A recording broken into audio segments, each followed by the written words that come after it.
का? लोकांची इच्छा आहे हे खरं आहे आणि हे अनेक लोकांनी मलाही वारंवार सांगितलेलं आहे. प्रश्न असा आहे की आम्ही आज महायुतीमध्ये आहोत आणि महायुतीमध्ये चर्चा झाल्याशिवाय आपण कुठलाही म्हणजे आपली उमेदवारीबद्दल बोलू शकत नाही.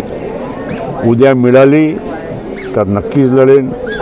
समजा काही वेगळा निर्णय झाला तो त्याप्रमाणे आम्ही योग्य रीतीने महायुतीच्या उमेदवाराला निवडून आणण्यासाठी पण काम करू.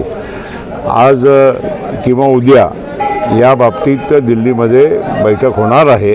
मी आज दिल्लीलाच चाललो आणि तिथे 1-2 दिवसामध्ये जे काही फायनल होईल त्याप्रमाणे पुढची कारवाई करू. सर, नाना